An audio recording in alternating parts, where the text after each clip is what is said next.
Madame, Monsieur, bonsoir. C'est un plaisir de vous retrouver pour cette nouvelle saison de votre plateforme de débat dominical sur la CRTV, scène de presse, qui reprend du service après une trêve due à la campagne électorale préparatoire au double scrutin du 9 février prochain. Et justement, les premières leçons de ces élections couplées constituent le menu de votre émission ce soir. Avec nos invités, nous analysons les premiers résultats de ce double scrutin. 316 communes sur 360 pour le RDPC, sous réserve du verdict du contentieux électoral, post-électoral qui s'ouvre le 30 mars prochain et des résultats définitifs des législatives. Si le RDPC semble confirmer son ancrage national, il n'en demeure pas moins que face à une adversité sérieuse, le parti au pouvoir a trébuché devant quelques partis de l'opposition qui lui ont ravi des sièges dans des circonscriptions jadis considérées comme des bastions imprenables, Bagno et Garoua-Boulaye notamment. Mais ces victoires cachent mal les soufflements des vieux partis sauvés dans quelques localités par des forces émergentes. Alors, quelle opposition sort de ce double scrutin? La réponse dans quelques instants. Le temps pour nous de passer la parole aux grandes plumes pour qu'elles donnent leur avis sur l'abstention qui fait débat en ce moment. À tout de suite. Les régions anglophones, là avec la crise, si on regarde comment les gens ont voté dans les deux régions-là, en 2018, il n'y avait pas l'élection dans tous les sous-arrondissements. Mais avec ces dernières élections, on a vu l'élection dans tous les sous-arrondissements de nord-ouest et sud-ouest. On observe depuis quelques années qu'il y a comme une certaine désaffection des Camerounais vis-à-vis de la chose politique en général et de la chose électorale en particulier. Quand vous prenez les statistiques, vous constatez que au fil des années, les Camerounais s'intéressent de moins en moins aux opérations électorales. Nous avons particulièrement suivi le déroulement du scrutin dans certains villages. Il était difficile d'avoir un grand nombre de personnes avant 13h, 14h. Vraiment, les gens votaient, on va dire, quasiment au compte-gouttes. Et vers le milieu de l'après-midi, ça a commencé à être fréquenté, les bureaux, les gens ont commencé à venir. Et vers la fin, on a trouvé que le taux de participation, même si nous le disons à vue de nez comme ça, était plutôt acceptable. Je ne parle pas particulièrement de Nord et de Sud-Ouest parce que même s'il y avait les gens qui n'ont pas voté, ce n'est pas parce qu'ils voulaient respecter le mot de boycott. On ne peut pas aujourd'hui parler d'un boycott quand on regarde également la situation sur le terrain. Le nord-ouest, le sud-ouest, on connaît la situation là-bas. Donc il était très difficile pour certains Camerounais déplacés ou réfugiés même de participer à ces opérations électorales. Et donc on peut comprendre l'abstention ou bien le taux de participation bas enregistré de ce côté-là. Dans la région de l'Ouest, le département du Noun, là-bas, vous leur parlez du boycott, ils ne vous regardaient même pas. Ils ne voulaient même pas savoir. Tout le monde, vraiment, c'était une participation quasi complète.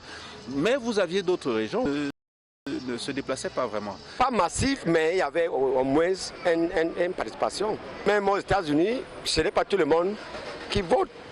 Il y a les gens qui s'enregistrent, mais ils ne votent pas le jour de l'élection. Donc, ce n'est pas nouveau au Cameroun. Nous, on ne peut pas parler de boycott. Je crois qu'il y a une certaine désaffection, un certain désintéressement des Camerounais vis-à-vis de la chose électorale. Ce qui était important, les gens voulaient le changement dans leur commune. Les gens voulaient avoir quelqu'un qui parle pour eux. Alors, les histoires où on venait leur dire n'allez pas voter, n'allez pas... Bon, ça ne leur disait vraiment pas grand-chose. Ils avaient vraiment l'intention de participer et de faire entendre leur voix. Voilà qui a le mérite d'être clair. Premier arrêt sur ce plateau, nous parlons de l'opposition camerounaise et de ses résultats. Et sur le plateau avec moi, Jean de Dieu Momo, qui est président du PADEC. Bonsoir. Bonsoir madame, bonsoir aux téléspectateurs de la CRTV. évidemment à vos techniciens grâce auxquels nous pouvons communiquer avec notre grand public. Bienvenue sur le plateau et en face de vous, le directeur exécutif de HTV, Xavier Messier. Bonsoir et bienvenue. Bonsoir, merci beaucoup de m'avoir invité. C'était toujours un plaisir de me retrouver sur votre plateau. Alors, puisque vous avez la parole, vous la gardez. Oui. Au terme de ce double scrutin, selon vous, quelle est l'opposition qui en ressort? L'opposition qui en ressort, on peut tout simplement dire que ce qu'on appelle les petits partis font leur entrée dans la scène politique, dans la scène électorale, je vais dire. On a vu des partis, celui de M. Momo, qui n'était pas du tout connu jusque-là, a fait son entrée sur la scène politique. Il a battu campagne. On a vu le parti de M. Cabral Libi, pratiquement inconnu, qui vient de faire également son entrée. Et donc ça veut dire que des vieux partis, entre guillemets, qu'on peut appeler ainsi, c'est-à-dire le SDF, le RDPC, qui a 35 ans pour un parti, c'est vieux, et qui ne donne pas le sentiment de se renouveler. Et il est bousculé, n'est-ce pas, par ces petits partis qui, malheureusement, n'ont pas encore fait leur preuve en termes d'occupation d'espace politique. Mais néanmoins, il y a un souci de renouvellement de la classe politique par ces petits partis. Et je pense que pour la vie de la démocratie dans un pays comme le Cameroun, c'est important. Alors, je voudrais, avant que nous parlions justement de ces partis émergents, on va le dire, ainsi, je voudrais qu'on s'arrête d'abord sur les vieux partis, notamment le SDF. Vous parlez du RDPC tout à l'heure, mais je voudrais que nous parlions d'abord du SDF, qui était considéré jusque-là, ou alors qui était vraiment le principal parti de l'opposition au Cameroun au regard de sa représentation au niveau de l'Assemblée nationale. Alors, Jean de Dieu Momo, quel SDF sort de ce double scrutin, de votre point de vue? Un SDF affaibli, on va dire, qui ne fait plus rêver comme dans les années 90, au moment, n'est-ce pas, de son entrée en scène. Et je pense que le SDF a perdu beaucoup de sa splendeur.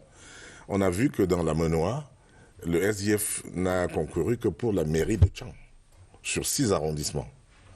Et alors qu'on se souvient que le SDF tutoyait pratiquement toutes les mairies à cette époque-là. Il était disponible, avait gagné la mairie de Tchang, la mairie de Nkoni et autres. Donc oui, si on va à Douala, on voit bien que dans notre mairie à Douala 5e, pour parler de la mairie où j'étais jusqu'aux dernières élections conseiller municipal, le SDF fait partie de 2e à 3e. A cédé la place à un nouveau parti, celui de Cabral Libi. Et donc, c'est ainsi sur l'ensemble du territoire. Le SDF a reculé et dans l'ensemble, on s'aperçoit qu'il y a un bond d'un autre vieux parti, l'UNDP. Alors, je voudrais qu'on reste sur le SDF. Qu'est-ce qui explique cette débâcle, le SDF qui perd dans ses bastions, dans le nord-ouest et le sud-ouest, notamment en ce qui concerne les municipales, sous réserve, bien entendu, des résultats du contentieux électoral. Qu'est-ce qui explique cette débâcle du SDF? À mon avis, le problème, la débâcle du SDF, c'est pas miraculeux. Il fallait s'y attendre, pour plusieurs raisons. La première, c'est que le SDF, à partir de 1992, n'a jamais donné l'impression d'un parti conquérant qui veut aller à l'assaut du pouvoir. Non. On a vu en 1992 comment le SDF a reculé lorsqu'il fallait entrer à l'Assemblée nationale. Il doit payer, ça jusqu'à aujourd'hui, il doit payer. Il avait reculé. Il n'est pas parti à l'élection législative sans donner une véritable raison à ses militants qui étaient prêts. Et le SDF, à ce moment-là, était un parti dynamique, c'est un parti qui faisait rêver les gens. Donc, il paye. Deuxième raison, le SDF a donné l'impression qu'il était un parti régionaliste. Malgré son implantation tentaculaire, à un moment donné, il était au nord, il était au sud, il était à l'est, mais il est resté un parti très confiné dans les zones du nord-ouest et du sud-ouest. Malgré sa pénétration, parce qu'elle a conquis les mairies à Douala en 92, mais il n'a jamais donné véritablement un sentiment selon lequel il voulait avoir une implantation nationale. La troisième raison, on a soupçonné, sans apporter des preuves, que le SDF avait quelques accointances, quelques connivences avec le RDPC. On n'a jamais apporté de preuves quelconques, mais on a vu, par exemple, le président de ce parti, de temps en temps, en symbiose, en sympathie, avec le président national du RDPC.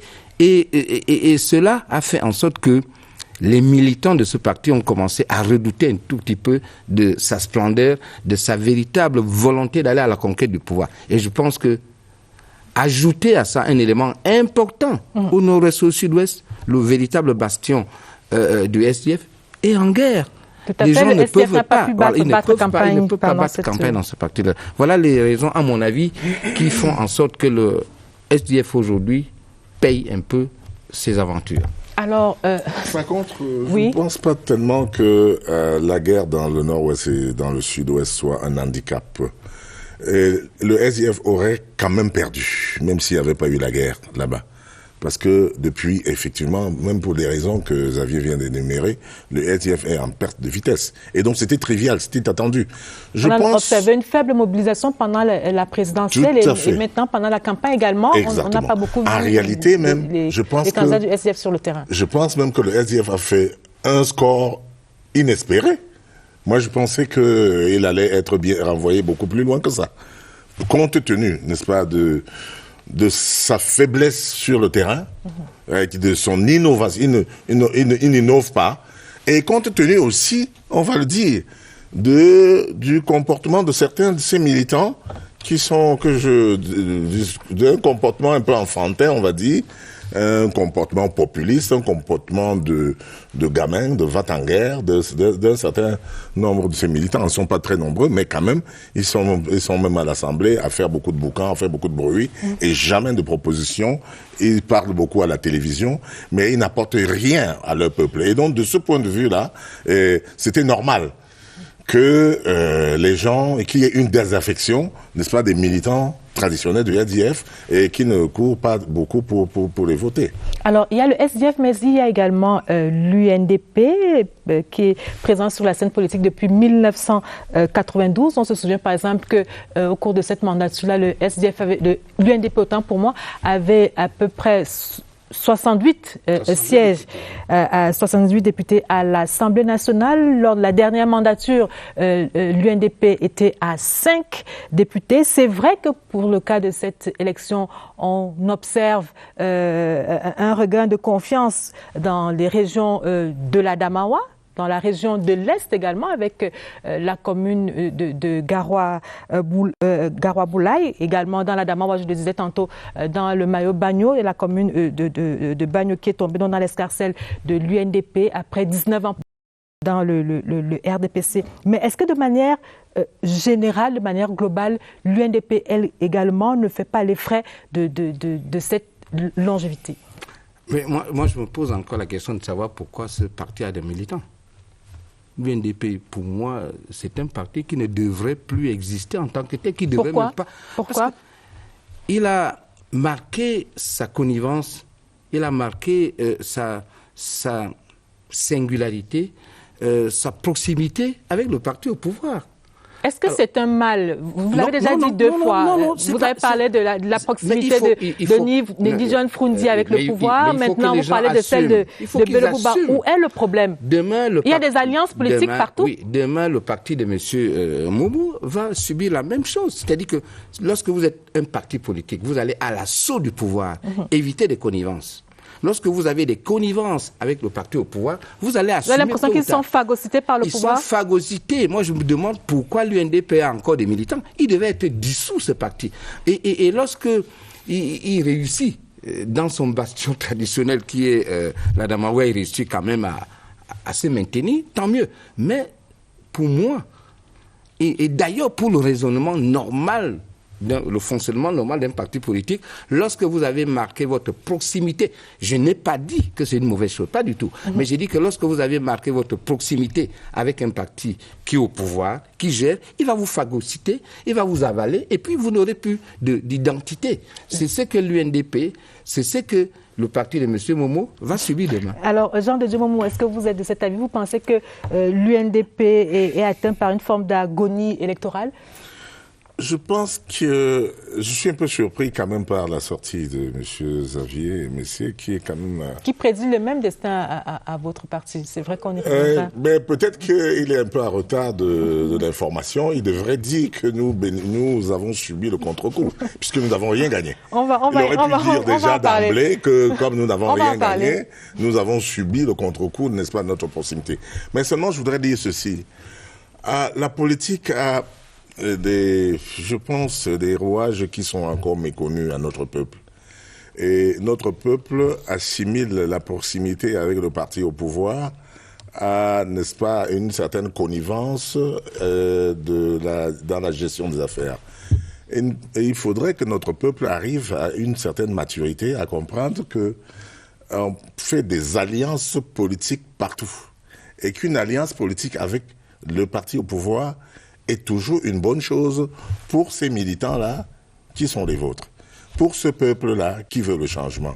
Parce que on a ceci de particulier que parfois les gens qui sont au pouvoir n'ont pas, ou parce qu'ils abusent de leur pouvoir et n'implémentent pas la politique prescrite par la hiérarchie, mais que précisément les partis alliés qui viennent au secours sont beaucoup plus proches de ces populations-là et implémentent même mieux ces politiques, plus que ces populations.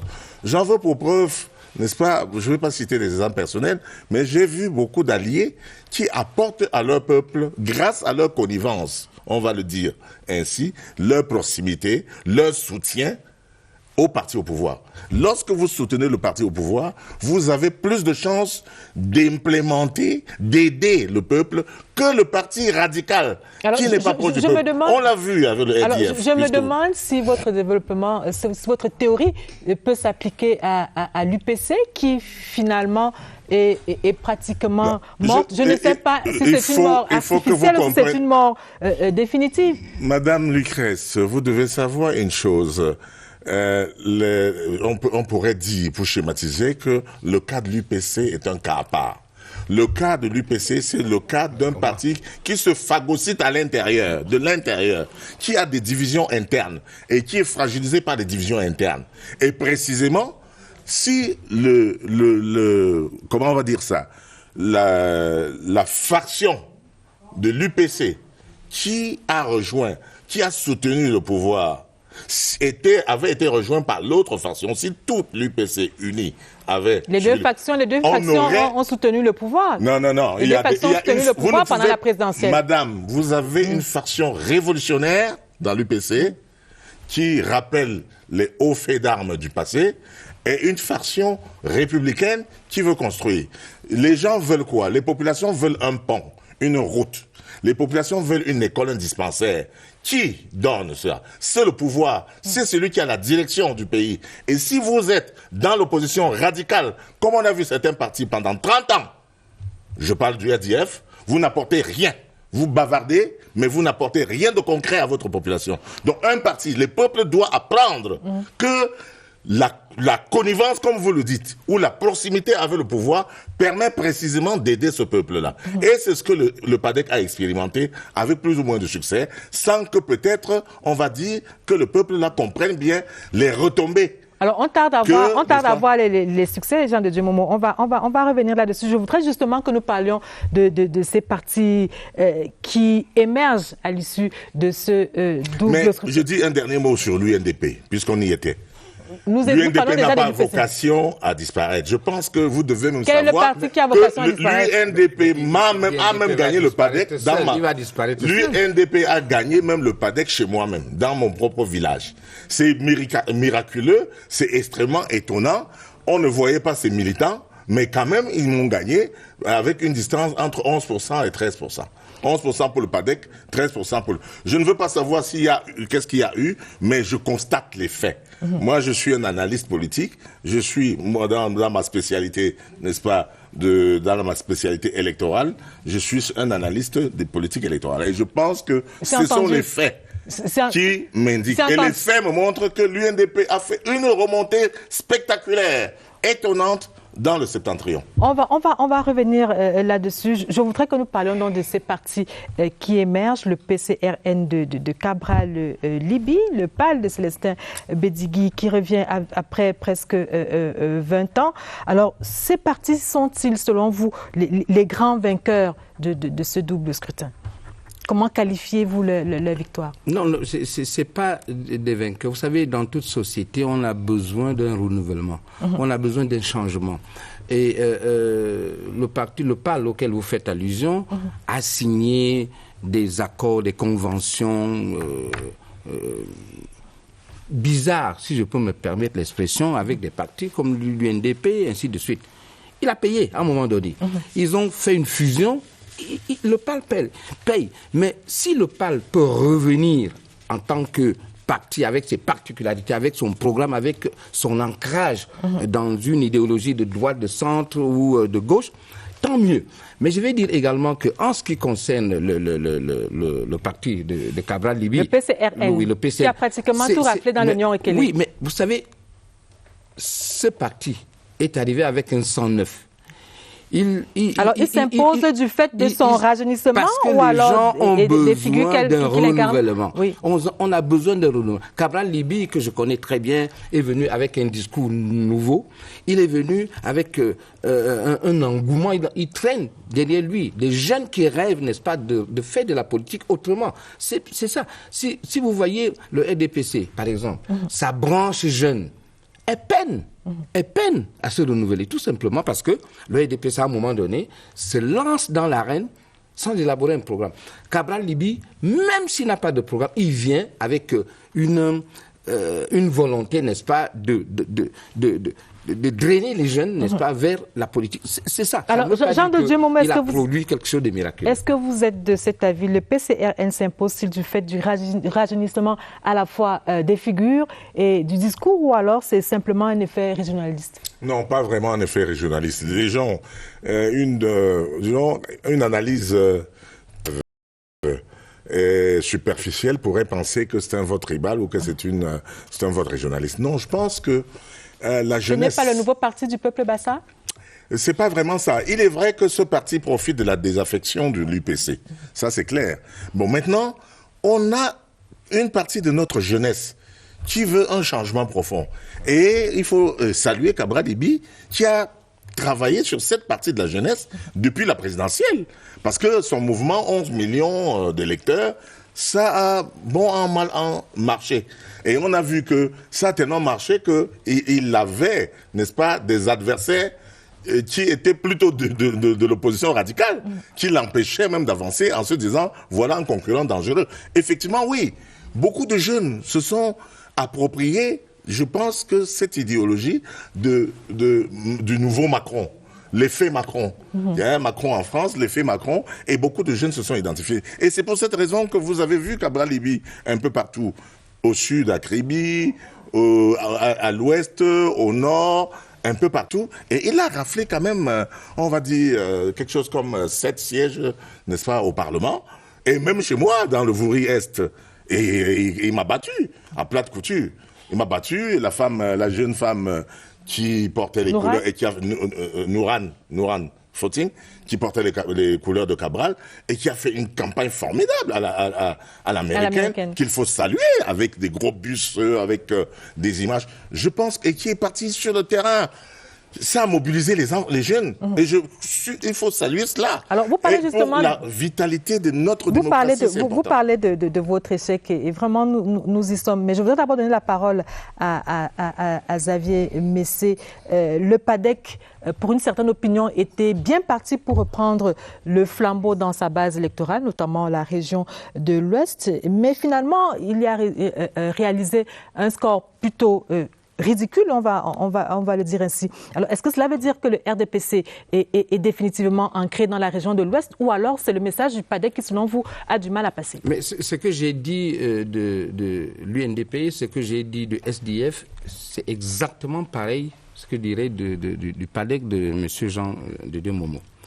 Lorsque on fait une entrée en politique avec un parti et qu'on arrime ce parti au pouvoir, on assume.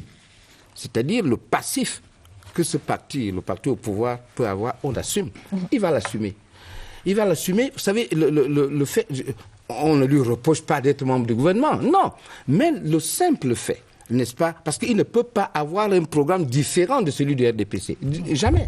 Il va, s'il a un programme différent, il faut qu'il se dissocie du RDPC. Donc ça veut dire que son ancrage dans le RDPC, il va assumer, n'est-ce pas, le bilan du RDPC, qu'il soit positif ou négatif, il assume. Donc ce qui fait que la désaffection de son parti dans ce qui devrait être son fief ne surprend personne. Au contraire, il est le premier à le savoir. Alors, je voudrais, comme on a la chance d'avoir le président du PADEC sur ce plateau, je voudrais que nous parlions du cas spécifique de votre parti politique. Dites-nous, qu'est-ce qui n'a pas marché? Qu'est-ce qui n'a pas marché à l'Ouest? Qu'est-ce qui n'a pas marché dans le Mouri 5? Je pense que, surtout en ce qui concerne notre relation que certains pourraient qualifier d'adultérine ou d'incestueuse avec le RDPC, il y a une clarification à faire. Nous avons soutenu le chef de l'État, Paul Biya, institut personné, avec sa politique. Et nous nous sommes appuyés sur son appareil politique, le RDPC, pour le faire élire. Maintenant, s'agissant des élections locales, ce que nous avons dit que dans les élections locales, les partis ne vendent pas leur politique. Celui qui a le gouvernail du Cameroun s'appelle Paul Biya. C'est lui qui implémente la politique. Et donc, ce que vous considérez comme l'échec du PADEC, pour moi, ce n'est pas un échec. Nous avons accompagné... Sauf que vous n'avez rien gagné du tout. Mais tant que le RDPC est là, c'est-à-dire un parti, si vous voulez, républicain, que nous soutenons. Vous soutenez le RDPC nous ou vous soutenons le président de la République et nous sommes alliés au RDPC qui implémente la politique du chef de l'État. Parce que nous n'allons pas implémenter une autre politique. Il faut que ce soit très clair. Nous n'allons pas implémenter une politique à part. Est-ce que vous n'êtes pas en train de brouiller le message et cela pourrait expliquer que vos électeurs c'est possible. Ne se retrouvent pas, qu'ils ne comprennent pas. Parlons en acte. Lorsque j'arrive à Tchang, en campagne électorale, j'aborde l'écharpe blanche avec la photo du président Paul Biya. Ça a surpris les gens.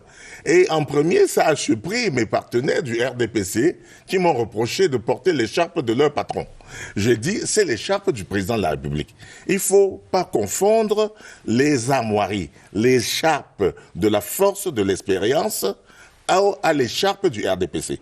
Conséquence, dans les urnes, dans les bureaux de vote, vos militants ont justement pris le bulletin blanc du RDPC. Madame, cette élection était importante parce que nous sommes dans une lutte de positionnement idéologique et non à une lutte de conquête de sièges à l'Assemblée ou au Parlement. Dans ce cas, pourquoi vous avez donc décidé d'aller à ces élections? Parce que effectivement, les élections sont la plateforme à partir de laquelle on parle, on met les discours en jeu. On pose les discours. Pour cela, il faut avoir droit au chapitre. Madame, si je peux m'expliquer sans que vous m'interrompiez à chaque coup, parce que quand vous ne le faites pas avec Xavier, je souhaiterais avoir la possibilité, la chance que vous me laissiez une minute pour expliquer quelque chose qui m'apparaît plutôt simple. Et peut-être pas simple, mais compliqué si on veut la compliquer. Nous sommes partis avec des pancartes qui disaient « Ensemble, construisons la conscience nationale ». Nous ne sommes pas venus dire qu'on va mettre un pont, on va mettre une école, etc. Parce que ce n'est pas nous qui avons les moyens de mettre l'école. Nous ne sommes pas... personnellement, je suis à l'exécutif. Mais je dépends de cet exécutif. Je demande pour donner à ce peuple. Et c'est pour ça qu'il a dit que notre peuple a besoin d'une culture politique. De la science politique, d'être imprégné. Donc nous ne sommes pas partis comme ennemis ou adversaires du RDPC. Nous sommes partis comme accompagnateurs, n'est-ce pas, de celui qui implémente la politique du président de la République. Le RDPC l'implémente, mais nous sommes les rivaux du RDPC dans l'implémentation de la politique du chef d'État. Nous disons au peuple que eux qui sont chez vous pendant 30 ans ne vous ont pas donné ceci, alors qu'ils auraient pu demander à partir de leur position pour vous donner. Nous, la jeune femme belle qui vient d'arriver, qui séduit encore le mari, peut demander plus pour vous, pour votre peuple. Voilà de quoi il s'agit. C'est-à-dire, on a dit aux populations, bien sûr, c'est un discours qui qui peut paraître démagogique, mais nous avons un exemple très concret. En Dormont où j'habite, la route était complètement abîmée depuis très longtemps. Profitant de ma proximité, comme vous dites, au gouvernement, de mon appartenance au gouvernement et de ma proximité avec le régime au pouvoir, j'ai pu obtenir dans le cadre de la solidarité gouvernementale que cette route soit refaite. Alors, au profit des populations de Dormont vous n'avez pas encore, vous n'avez pas vraiment répondu à ma question. La question, c'est celle de ça. Vous avez développé quelles étaient vos intentions. Tout à fait. Mais maintenant, je voudrais savoir qu'est-ce qui n'a pas marché. Pourquoi ce message n'a pas trouvé écho auprès de l'électorat? Vous pensez qu'il n'a pas trouvé écho? Moi, je pense qu'il a trouvé écho si on s'en auprès tient de 25%, madame. au premier résultat. Il a trouvé écho auprès de 25% de l'électorat. C'est le chiffre que, provisoirement, nous pouvons avoir là-bas dans la Menoie.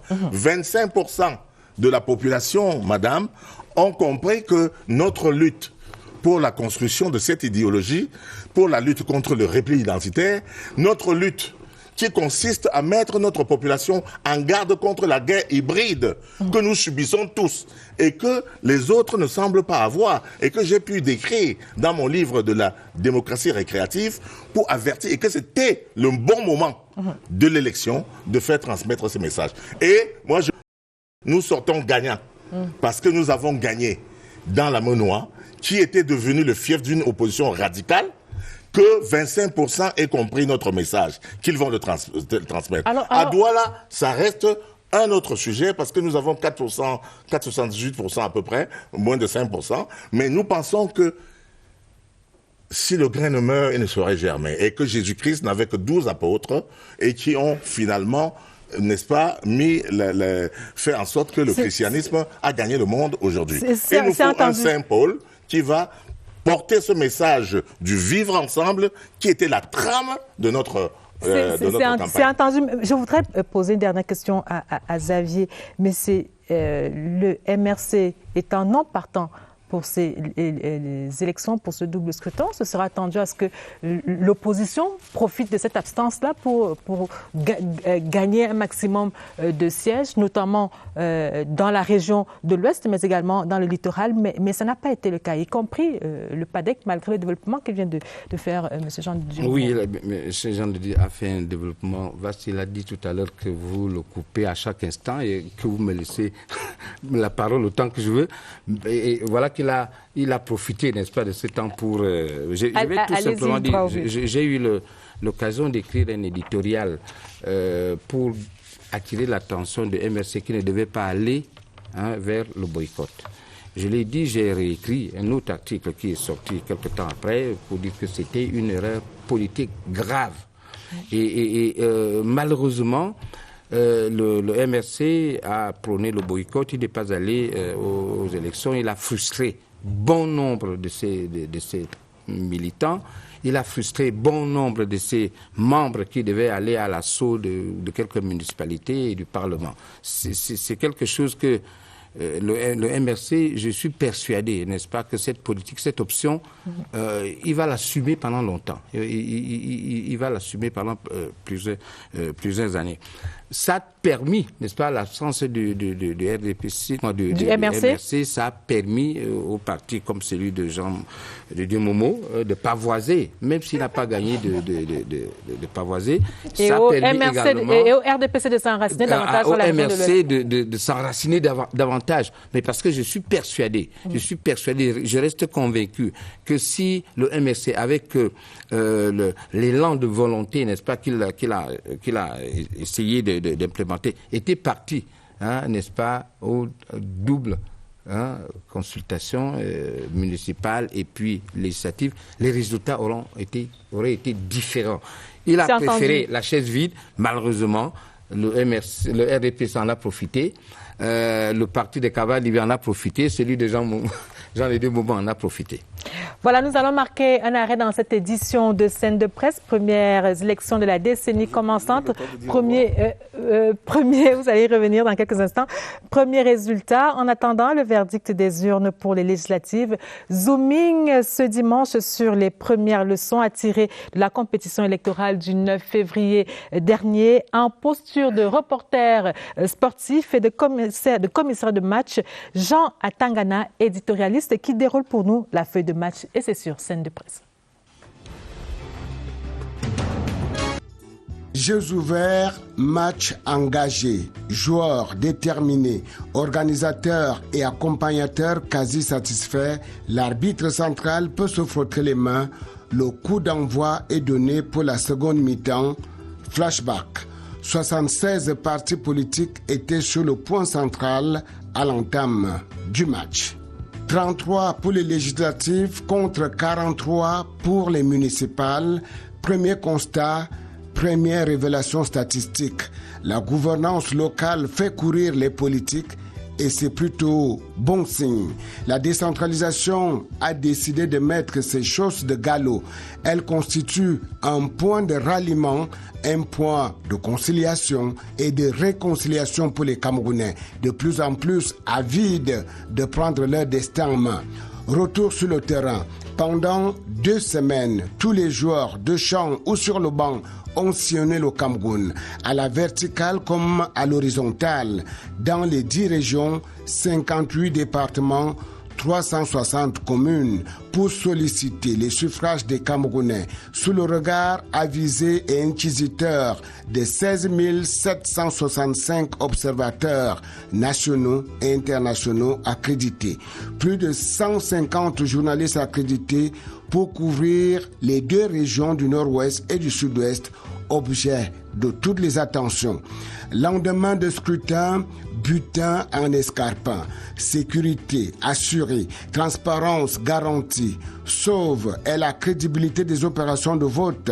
Formel est le démenti à l'endroit des Cassandres qui prédisaient de sombres augures à ce double scrutin, redouté bien que réclamé, annoncé par le président de la République Paul Biya le 10 novembre 2019 lorsque fut convoqué le corps électoral.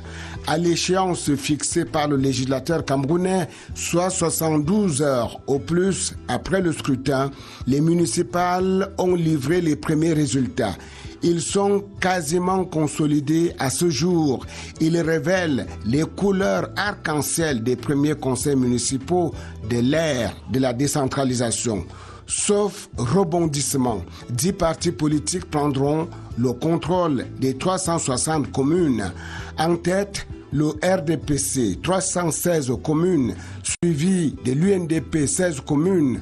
Au 3e rang, avec 7 communes, émerge le Parti camerounais pour la réconciliation nationale. Le PCRN de Cabral Libye, également arrivé 3e à la dernière élection présidentielle. C'est probablement la révélation politique de la décennie commençante. Il incarnerait ce Cabral, la jeune génération politique montante, un modèle. Mais au sein des conseils municipaux siégeront d'autres partis politiques aux sigles connus pour certains, PURS, MP, Univers, PAL, peu familiers pour d'autres, FDC, MPCC, etc. Devant ce foisonnement des acteurs, devant un tel frémissement de la vitalité démocratique, la chronique politique dispose au Cameroun de la matière pour nourrir ses colonnes. Bientôt dans l'arène de la gouvernance locale au Cameroun, des nouveaux et des anciens, des jeunes loups et de vieux briscards qui auront le privilège historique d'être de la génération pionnière du Cameroun nouveau en construction. Un Cameroun décentralisé et inéluctablement démocratique, bien que tranquille, la révolution continue.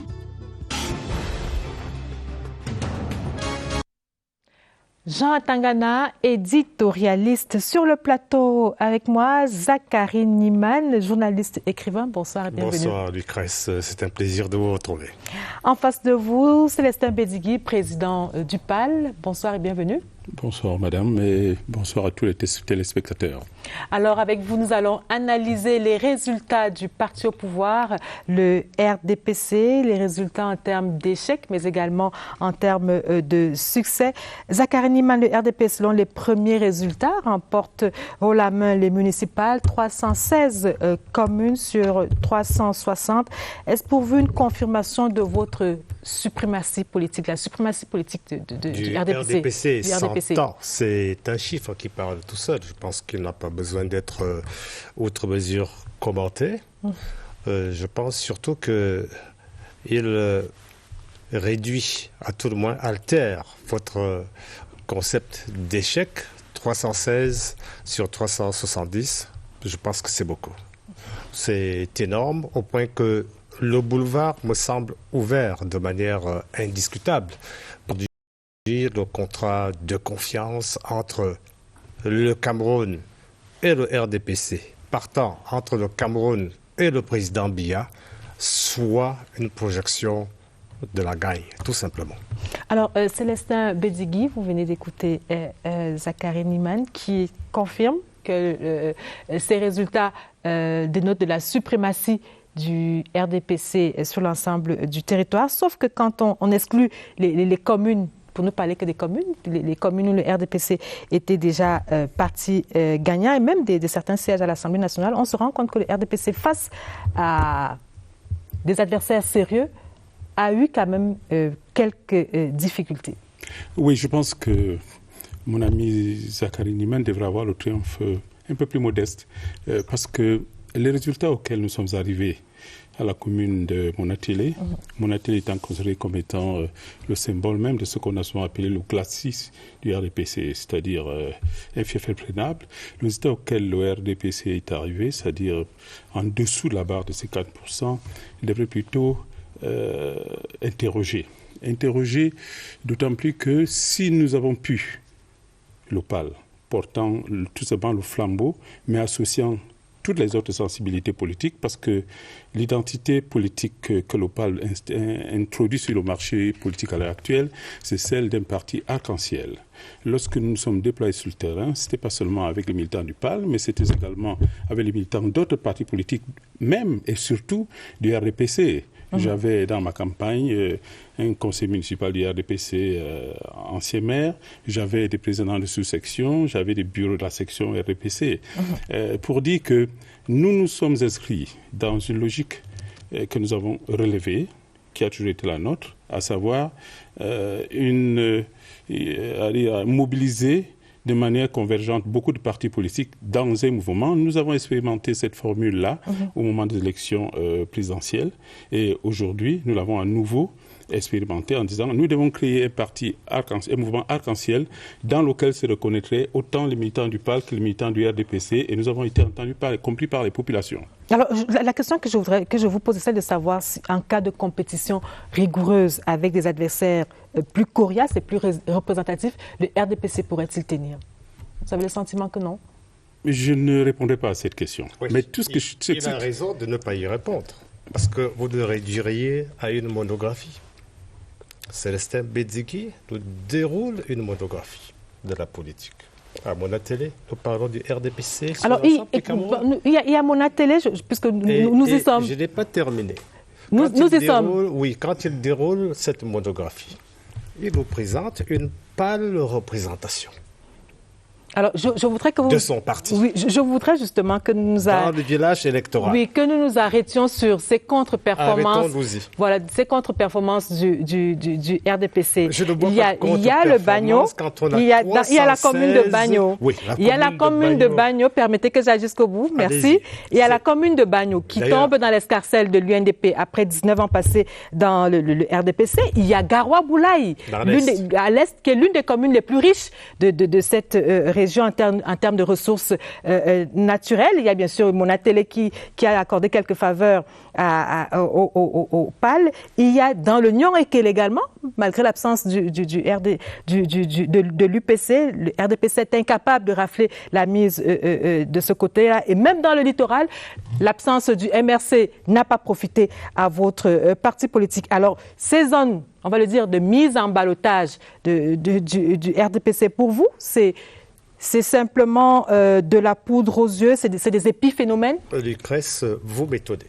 Alors, il faut savoir aussi ce que vous voulez.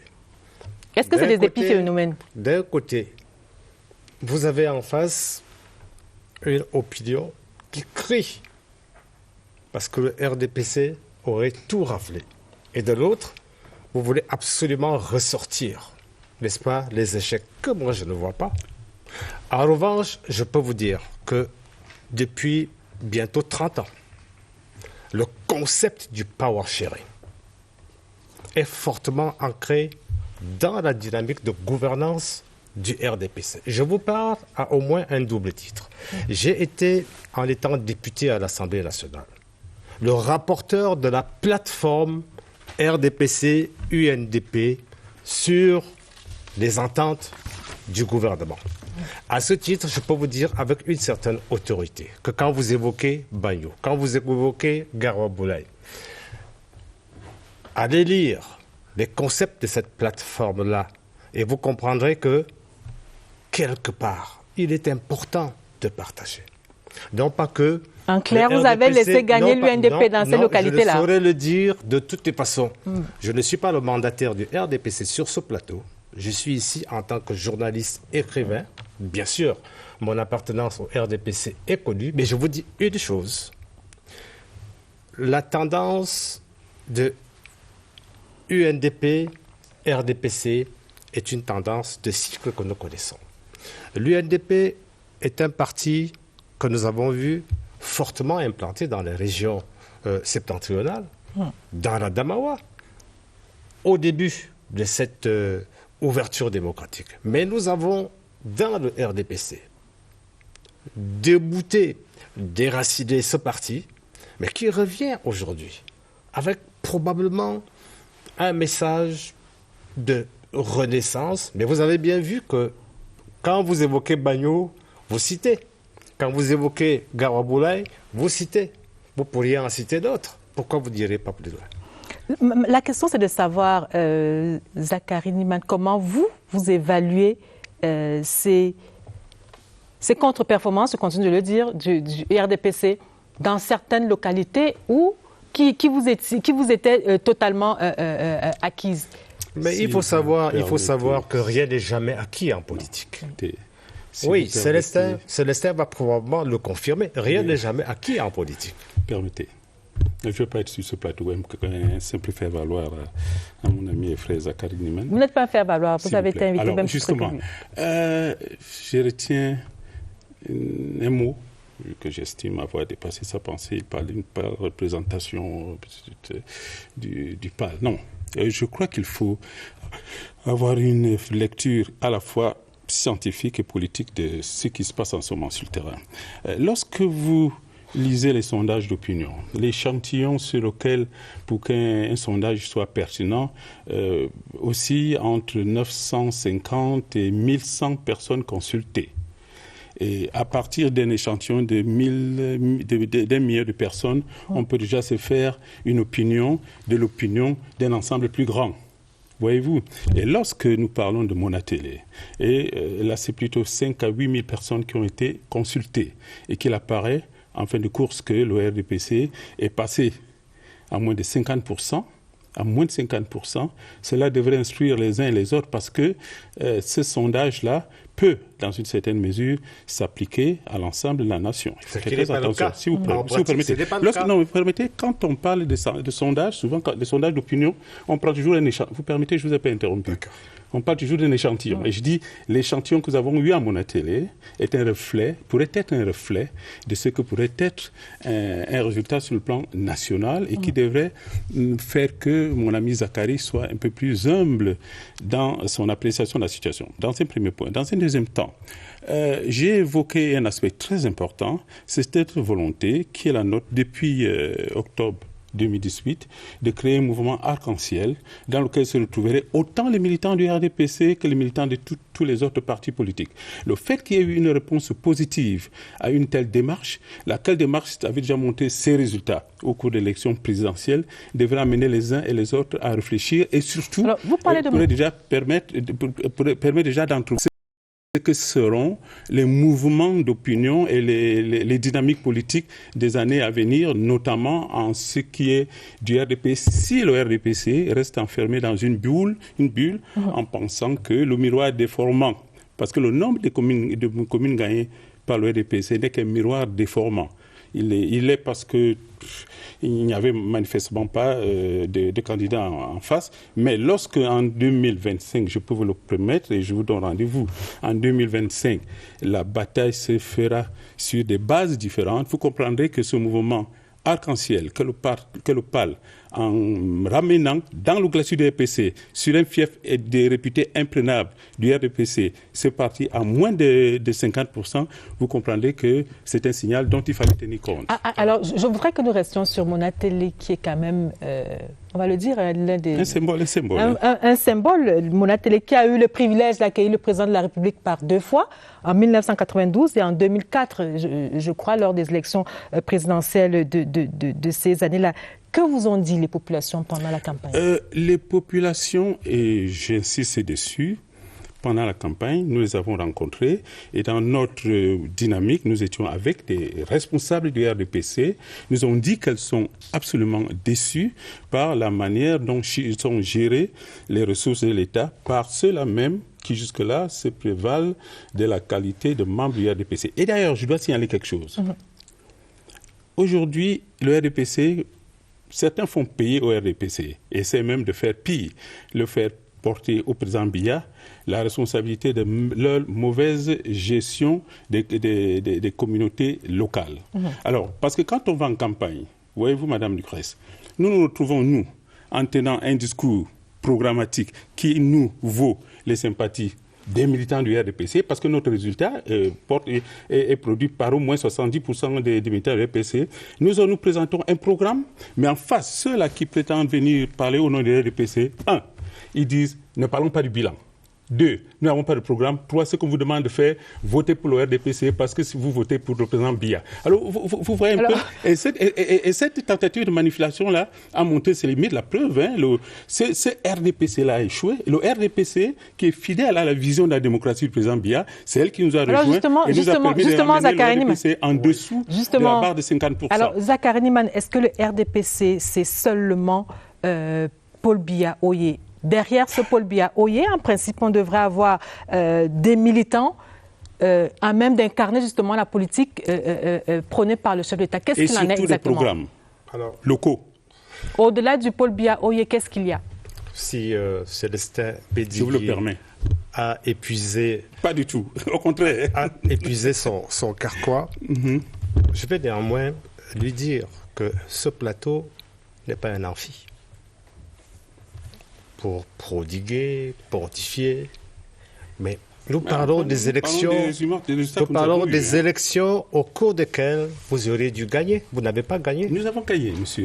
Je suis désolé. Zéro, et en ramenant vous parlez de quelques sièges. Vous parlez de quelques sièges. Nous parlons du Cameroun. À moins de 49%. Des élections au Cameroun. Et les élections au Cameroun, dans le cadre des communes, c'est 316 communes de gagnées par le RDPC. Vous voyez le président Biya. Vous questionnez sur le président Biya. Nous voulons attirer l'attention. Il est au-dessus.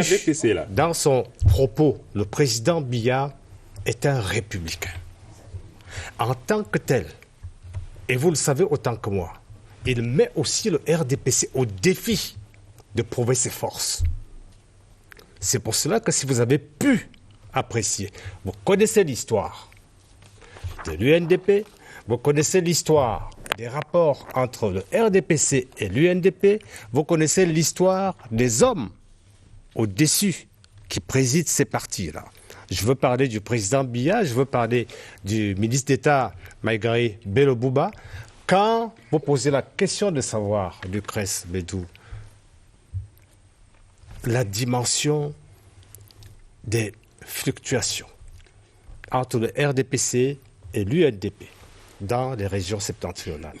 Je reviens à cet accord, à cette plateforme, et je vous renvoie volontiers, parce que sur ce plateau, nous n'avons pas le temps de le développer, à une ou deux tribunes produites en 2019 par ma modeste personne sur les cas de figure et des projections de ce qui se passe actuellement dans la Damawa. Et moi, je veux vous dire simplement que il n'y a pas de débat sur le fait que le RDPC a gagné. Je veux surtout dire, et je répète, que c'est un symbole fort de ce qu'aujourd'hui, le Cameroun, sur les épaules du RDPC, offre au président un boulevard pour une histoire qui reste ouverte parce que la vision est au bout.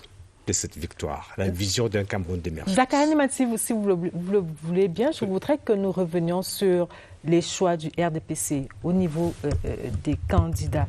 Le RDPC aujourd'hui est-il incapable, on va le dire comme ça, d'appliquer le renouvellement que prône justement le président national de ce parti? On prend par exemple le cas d'Union Ekele. On en a parlé il y a quelques instants.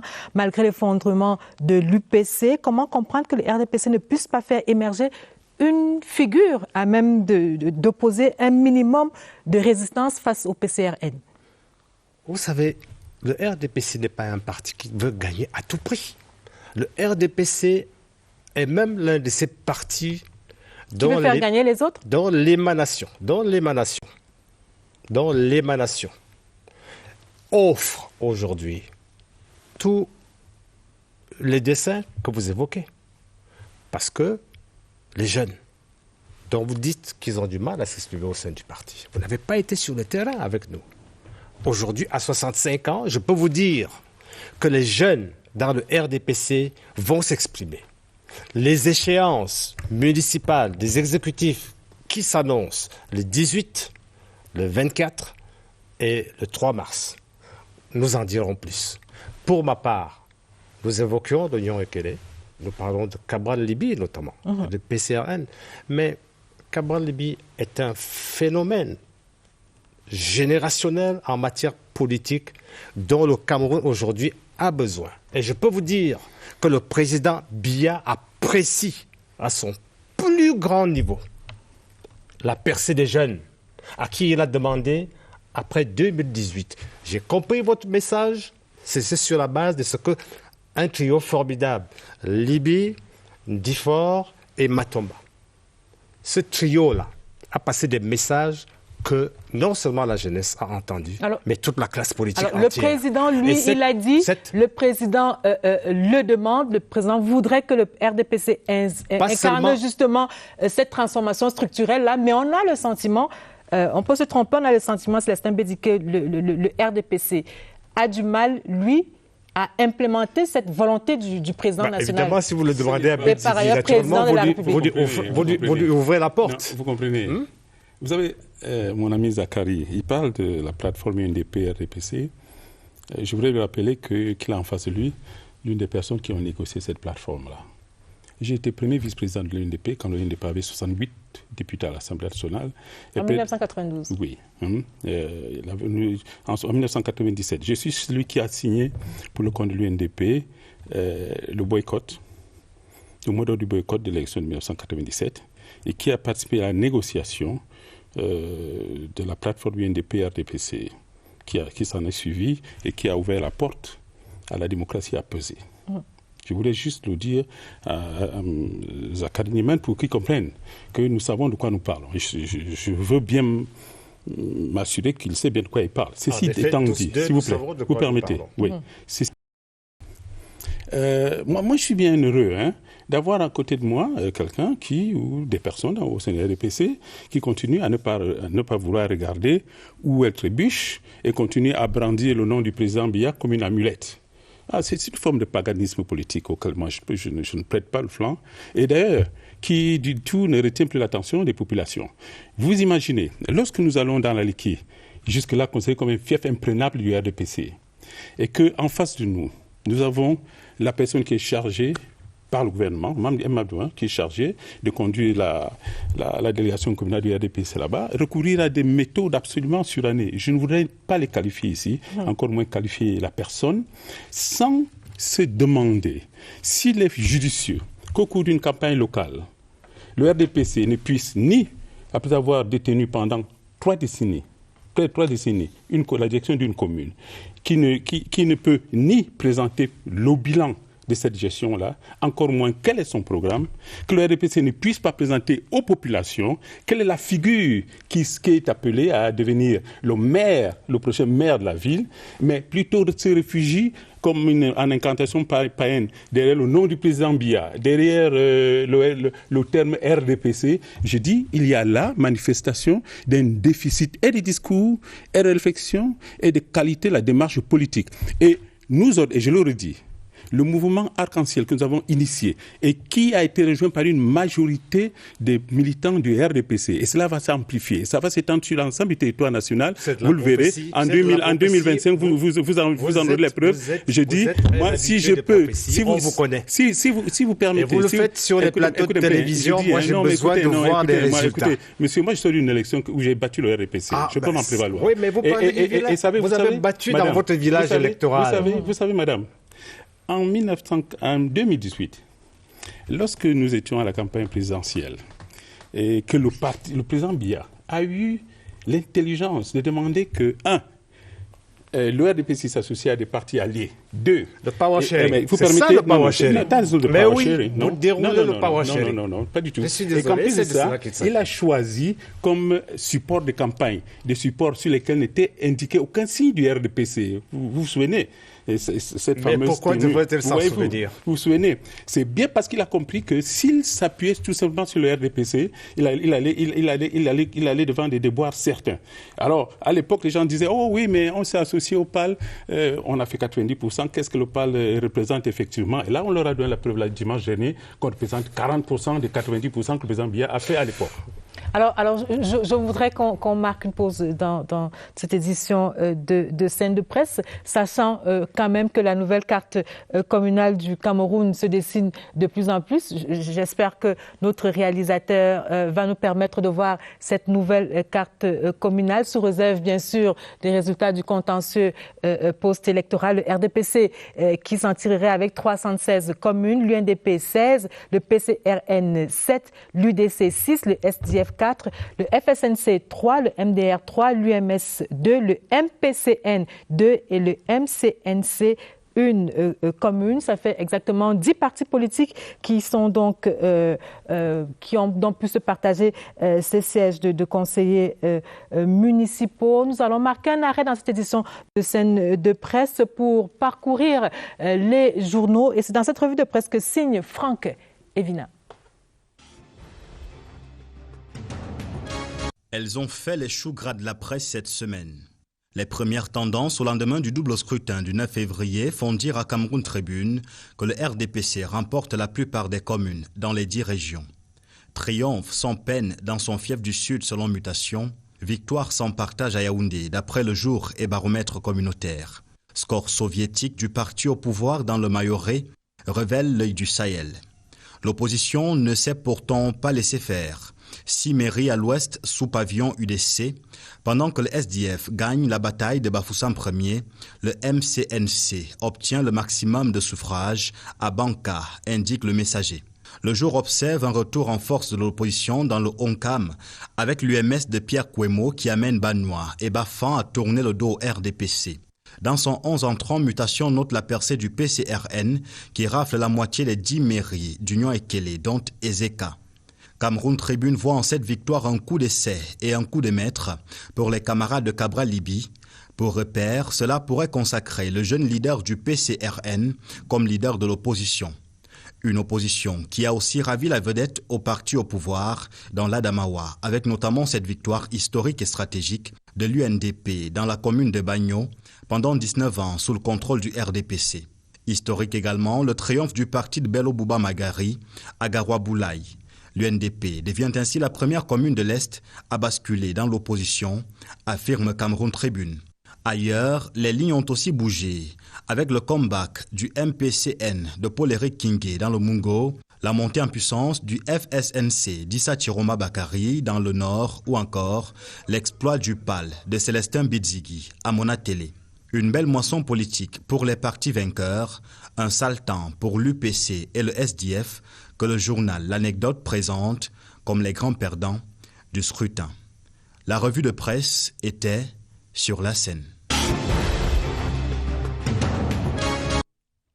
Merci Franck Evina. Retour sur le plateau du débat pour quelques minutes encore. Mais nous allons d'abord rentrer dans les kiosques avec Daniel Menanga pour les unes du lundi. Bonsoir Daniel. Bonsoir Lucrèce, bonsoir à vos invités, bonsoir chers téléspectateurs. Et nous commençons bien évidemment avec l'actualité. Comme vous le savez, elle est sportive. Cameroun Tribune nous plonge dans le bain du grand soir. Tirage au sort du CHAN, le championnat d'Afrique des Nations 2020 ce lundi. Joseph Dione Gouté, Premier ministre, chef du gouvernement et pour l'occasion représentant personnel du chef de l'État Hamad Ahmad, président de la Confédération africaine de football, la CAF, et les délégations des 16 pays qualifiés seront au Palais polyvalent des sports dans quelques heures seulement. Et tout à fait autre chose, l'économie report prolonge l'analyse du discours du chef de l'État à la jeunesse le 10 février dernier. Révélation entre les lignes, près de 2 millions d'emplois créés en 5 ans. Les détails sont à lire en pages 6 et 7. Mutation tire les leçons du double scrutin des législatives et municipales. Zoom sur l'abstention électorale. Mutation trouve des mots pour le dire. Dire pourquoi de nombreux Camerounais renoncent à exercer leur droit de vote. Vous en saurez plus si vous lisez les pages 8 et 9 du journal Mutation. Et pour finir, l'essentiel se prononce sur la nouvelle hiérarchie au municipal. RDPC grand vainqueur, 316 communes. UNDP réalise une percée dans le septentrion et à l'est. Mais la grande nouveauté, c'est au PCRN. Au début, au commencement, pour commencer à cette élection, remporte les sièges dans 7 communes. Et voilà pour l'essentiel des journaux que nous avons reçus aujourd'hui. Vous connaissez la chanson. Retrouvez-nous dans les kiosques. Allez donc dans les kiosques pour acheter les journaux et faire vivre la presse camerounaise. Lucrèce? Merci Daniel Menanga. On vous retrouve dimanche pour le même exercice. Et cette fois, j'espère que nous pourrons avoir la une de notre quotidien partenaire, de Guardian Post. Retour sur le plateau pour quelques minutes encore. Alors, Zachary Niman, dites-nous, est-ce que le RDPC n'est pas allé à ce scrutin la fleur au fusil? Non, certainement pas. Le RDPC savait que c'était un combat très très rude et sur le terrain, ça s'est ressenti à tous les niveaux. Intellectuel même, je dirais, et physique. Physique, vous ne pouvez pas imaginer le nombre de règlements, le nombre de disputes, mais qu'au bout, le RDPC est gagné. Disputes en interne? Disputes en interne. Et c'est ce qui fait, je crois, un grand parti. Le RDPC refuse la notion du communautarisme et du village électoral. Il est national. Et c'est pour cela qu'on a gagné. Alors, Célestin Bédigui, pour finir, est-ce que les limites montrées par le RDPC pendant cette campagne et au regard des premiers résultats que nous avons après ce double scrutin, est-ce que ces limites ne dépassent pas les performances logiques enregistrées par le parti au pouvoir? Oui, en vérité, il y a nécessité pour certains partis politiques, que je ne voudrais pas citer ici, que les militants du RDPC, certains, s'y reconnaissent, s'ils le veulent bien, en tirent le leçon.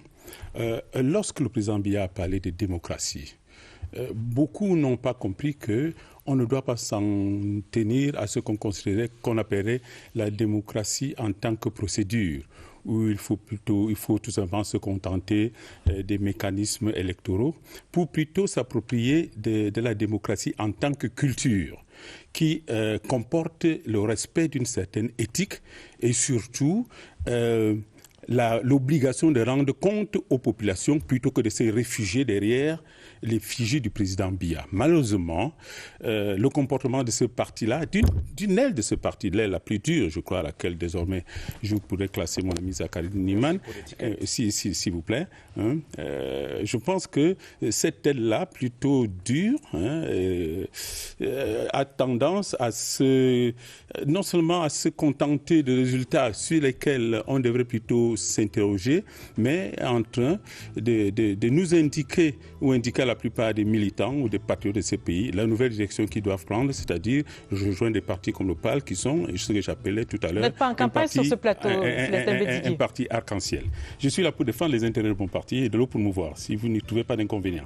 Le RDPC pourrait faire pareil et finalement, on n'en sortirait pas. Ce n'est pas l'objet de cette émission de débat. Madame, monsieur, c'est la fin de cette édition de Scène de Presse. Je rappelle que 76 partis au total ont pris part à ce double scrutin, soit 33 pour les législatives et 43 pour les municipales. Cette information nous vient du ministère de l'administration territoriale. Madame, monsieur, c'est la fin de cette édition de Scène de Presse. Merci aux équipes techniques et rédactionnelles. Merci, messieurs, d'être venus. Merci à Jean de Dieu, Momo et à Xavier Messé qui étaient là dans la première partie de cette édition. La presse quitte la scène. Merci, bonsoir.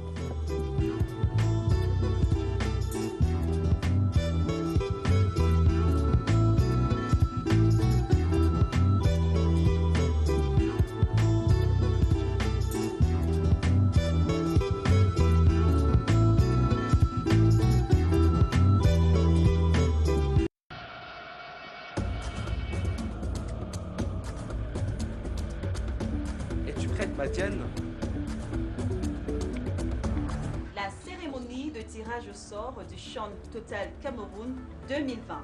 Le lundi 17 février 2020 au Palais Polyvalent des Sports de Yaoundé, les 18h. Don't miss it. Africa will soon be in Cameroon. Are you ready?